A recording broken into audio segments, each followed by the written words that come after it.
Welcome to the first live session of the 2020 Scottish Mountain Bike Conference. For those of you who don't know, I'm Will Clark. I'm the Aberdeenshire Mountain Bike and Adventure Development Coordinator. I'll be the chair and host for this session, where we'll hear from the Head of Development Mountain Biking in Scotland, Graeme McLean, who'll give us an update on our Scottish National Mountain Bike Strategy and our work. While we're going through Graeme's presentation, you will see at the bottom of the screen, there's a small Q&A box. So if you have any questions that you want to ask, please pop them in there. Those will come through to me, and I'll hopefully have time to ask Graeme about a few of them at the end. I see some of you already using the chat box to interact, so please keep that just for general comments. But if you have questions specifically for Graeme, put them in there and we'll try and cover a few at the end. Without further delay, I'll hand you over to Graeme. Thanks, Will. Thanks so much. And apologies, everyone, as well, for that little technical hitch.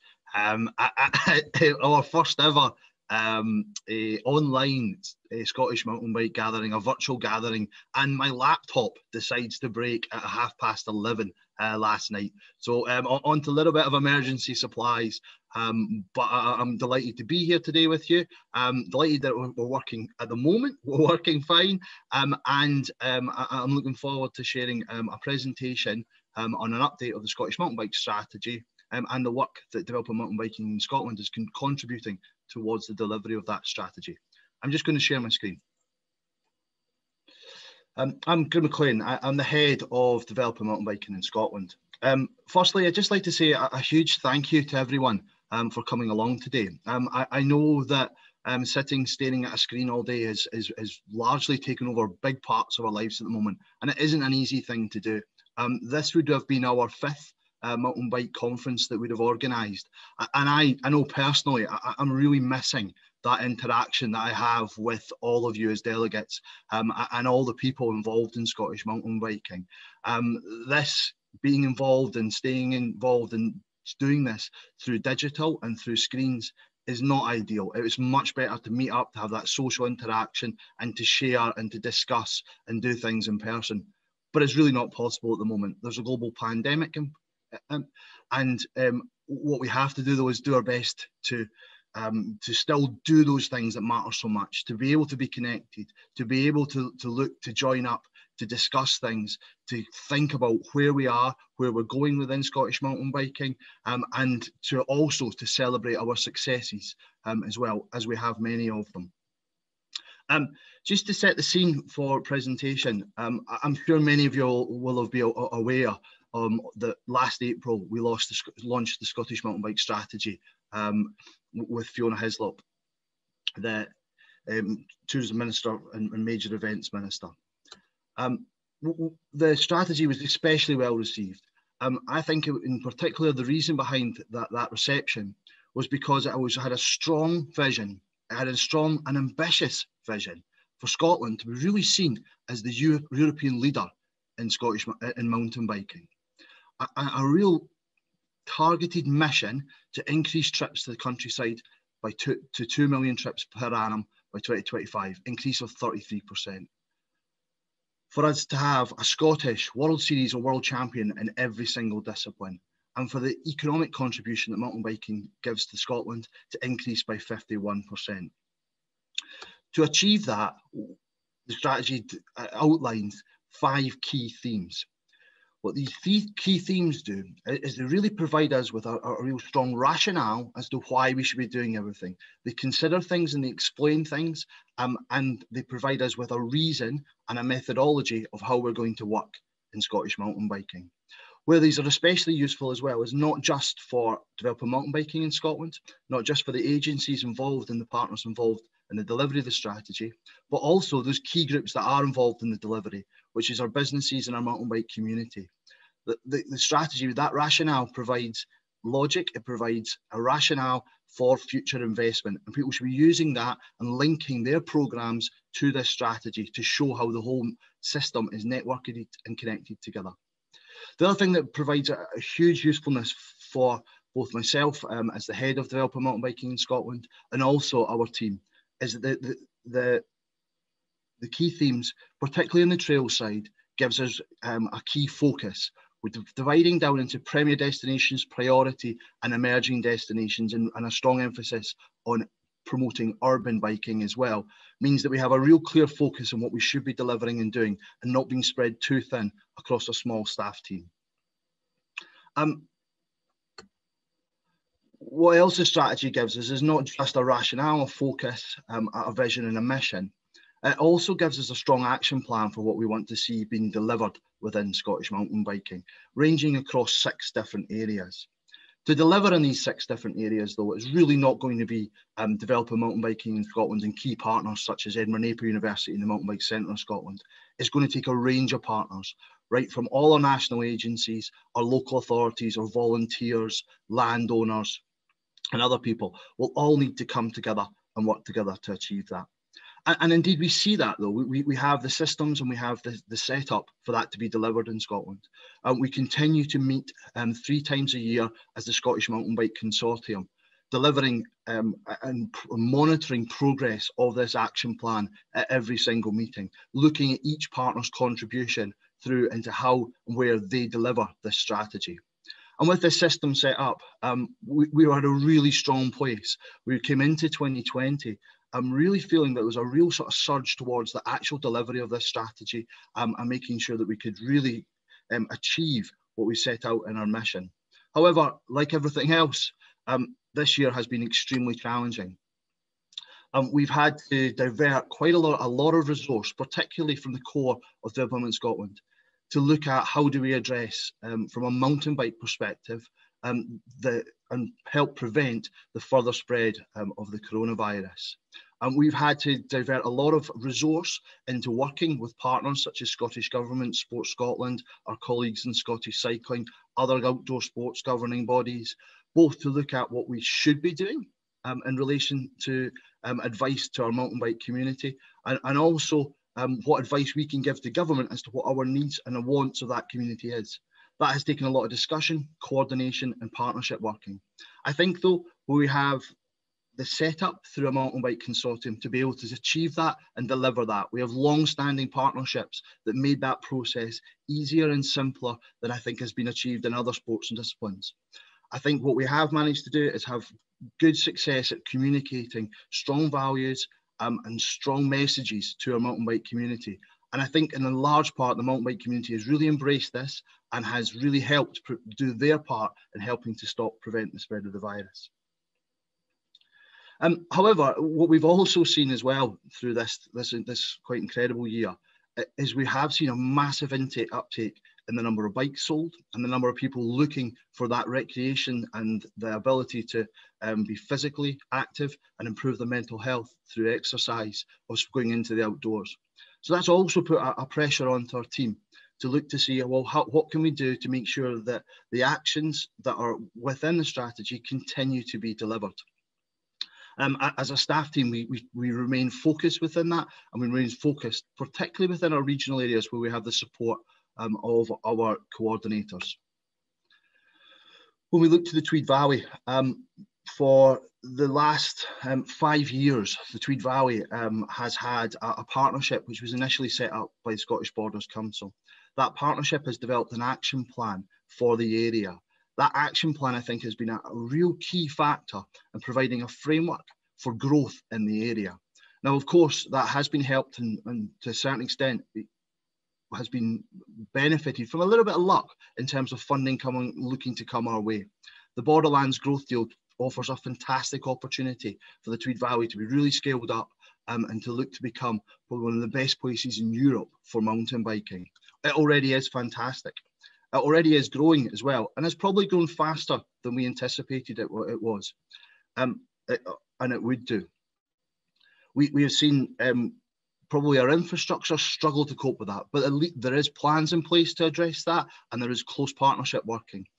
In the future, we'd like to see more coordination into this area as well, and keep that developing along with the exciting proposals of the Mountain Bike Innovation Centre and Bike Park. Where we've also seen an amazing progress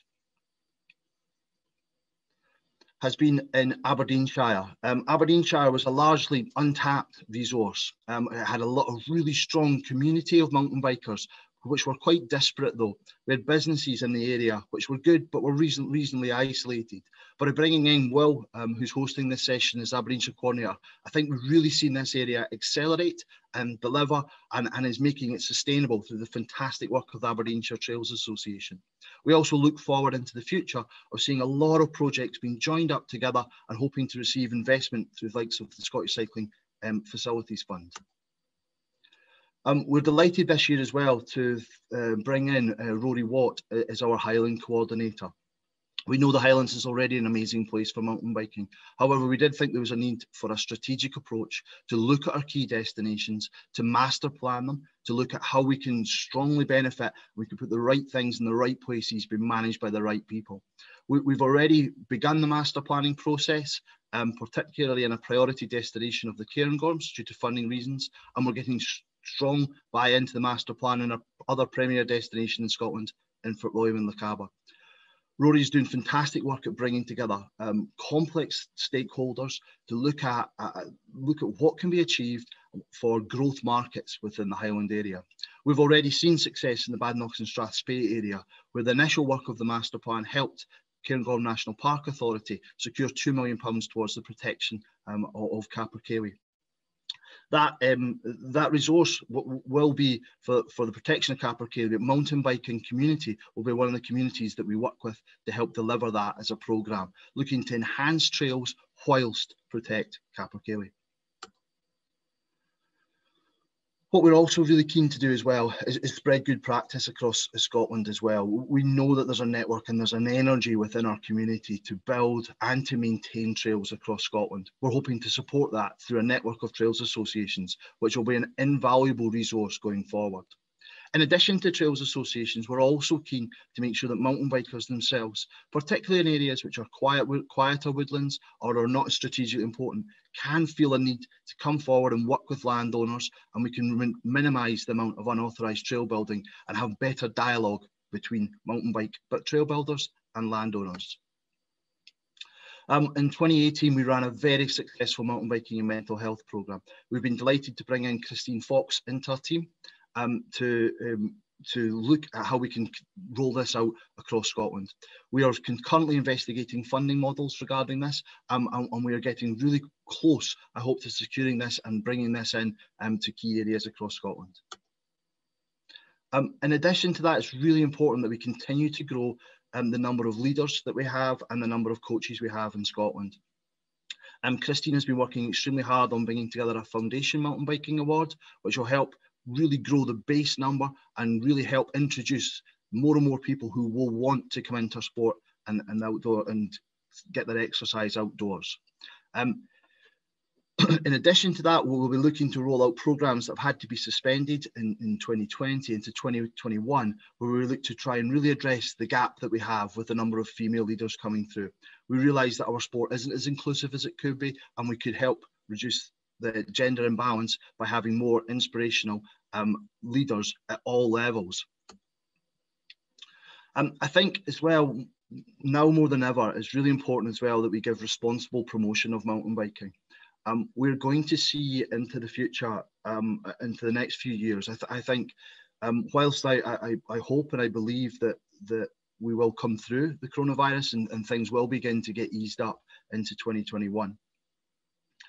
As that happens, though, the world will have changed. There will be more of a need for a staycation, and we will have pressures, particularly into our outdoors. It's very important that we consider how we promote our sport. We can consider where we put people, and we look to promote good values. Indeed, this gathering will have 2 sessions on this, both on how we promote it to new people and also how we create a real strong set of ethics through our existing mountain bike community. We're not small anymore.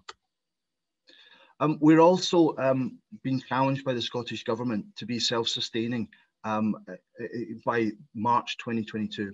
That's obviously been held up, that process, through the coronavirus and the level of workload that's been placed on our team. We will continue to endeavour to do this. We have done significant and very valuable research through Edinburgh Napier University, and that's been tremendous to help inform us how we look to go, how we look to proceed.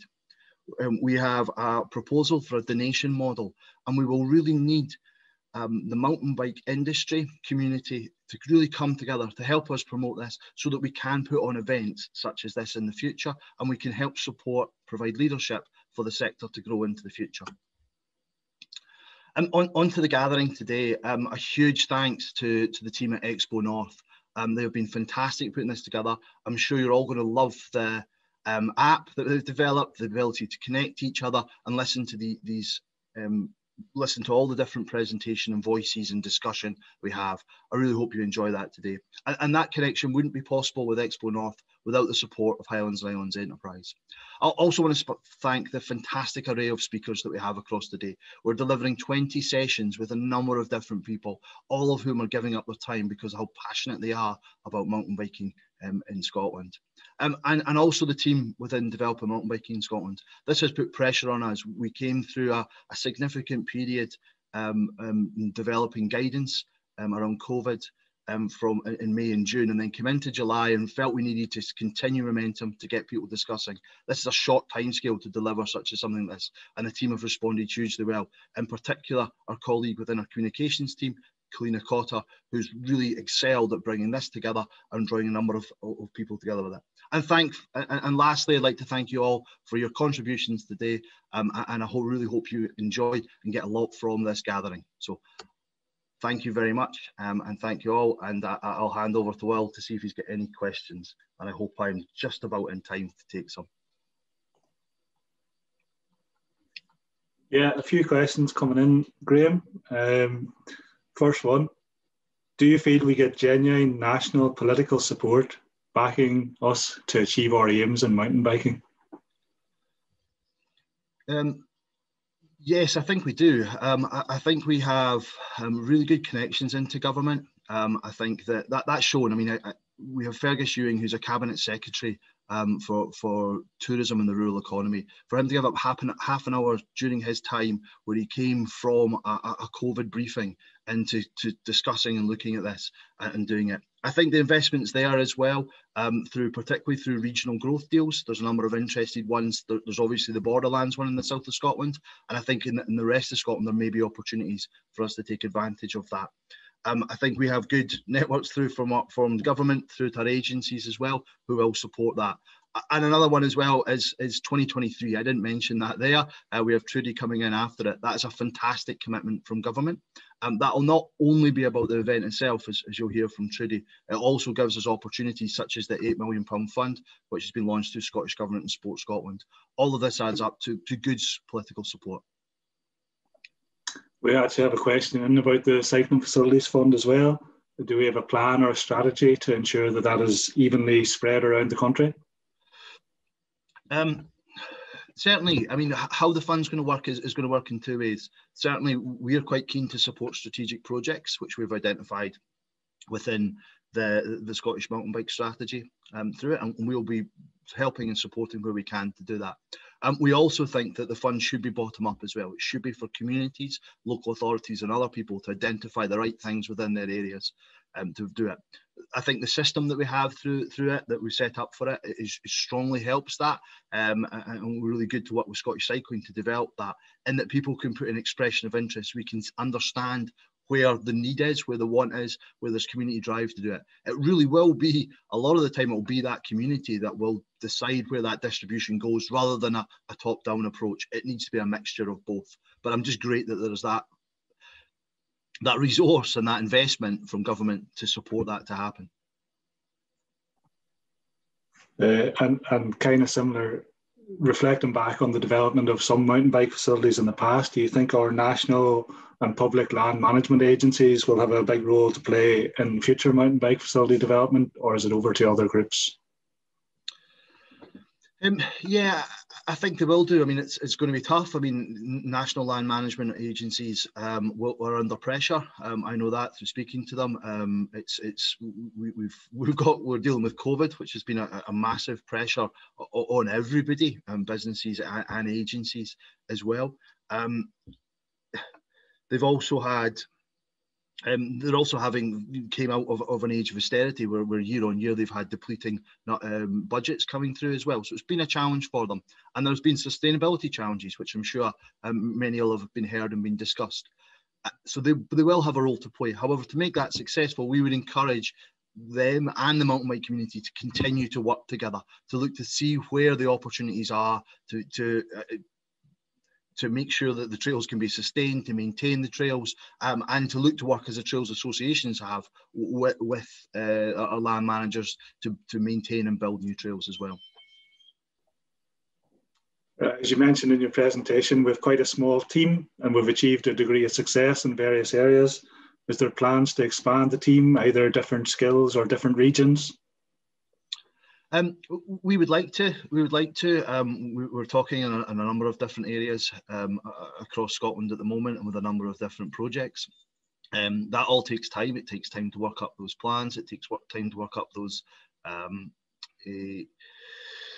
the plans and put in those applications and get the funding whilst managing a really busy workload as it is at the moment. So I don't want to overpromise on this part. I'd certainly would like to expand the team we have. We certainly feel that there's gaps in some priority destinations such as Dumfries and Galloway, indeed across the whole of the south of Scotland with Ed, who was our Tweed Valley coordinator, moving on to being focused on borderlands. I think there's a gap there. I do feel for Tayside and Fife as well. That was one of our first clusters we started, had massive success in that area. Perthshire is a priority destination within that. They're left a little bit with me, who's trying to juggle a lot of different balls and trying to help them and support them as best I can. However, I do think that would be a gap that we look to do. And an emerging destination in Loch Lomond and Trossachs and in Glasgow, I think there would be additional support would be useful there. However, it might not this might not all need to come through one body, as in Developing Mountain Scotland or Scottish Cycling. Part of what I hope that the strategy does is it gives people a way in for either through their local authority, through their agency, through their national park, can come in and can support the development of mountain biking in their area with engagement with us, but without needing to be based within our staff team. So even if they're not based within Development Scotland, we still hope that they can do a job of developing mountain biking.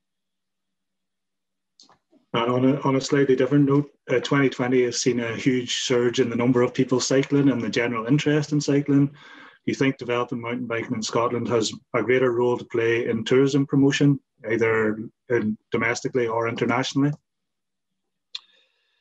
Yes, I do. I think we do have a role to play. I think what we need to do as well is link through existing channels for that as well. So use partnerships, particularly within the likes of Visit Scotland and through destination management organisations to do that. I think what we will see is I think there'll be pressure on our outdoors for that. I think it's going to be really important that we promote the right things and not just whatever we feel is current. I think the whole industry has a role to play within that as well, both from our tourism providers and also product companies when they come to Scotland as well. We want them to come to Scotland. We'd encourage that to happen. When we do so, we look to make sure they're in the right place and promoting the right things. We're actually at the end of our allocated time now. I wonder if you have one key message or key thought for delegates to take away for the rest of today. I guess thanks. Well, I don't have a coherent. I think key message is let's enjoy today. This isn't perfect. We know we'd rather be together. We'd rather be discussing this together. But let's use this opportunity to discuss things, put things in chat boxes, use the wall, connect with each other, do the things we would be doing if we could be together. And also, I hope that people can get a lot from this today. This is a largely an experiment for us as well. But we think it's a great opportunity. We have over 600 people now signed up to this. Gives us a fantastic opportunity to spread our messages and to look to connect together as well. So I hope everybody enjoys today. I hope as well that the spread of coronavirus can be will be limited, and we'll so that 2021 we can get back to having our events, to get back to running clubs like we used to back to be able to move around our country in a better way and travel internationally as well. We definitely hope these things. That's not something obviously we're in control of, but I really hope that can happen, and then we can get Scottish mountain biking back to a new normal. But I think if that can happen, it will be a new and a very exciting normal. I don't know, maybe not one thought there, Will, sorry. No, that's great. Thank you very much, Graeme. Thank you very much for everyone listening in and for all your questions. As Graeme said, keep communicating with us today through the wall, through your local staff members, through our main communication channels. I hope you enjoy the rest of the sessions.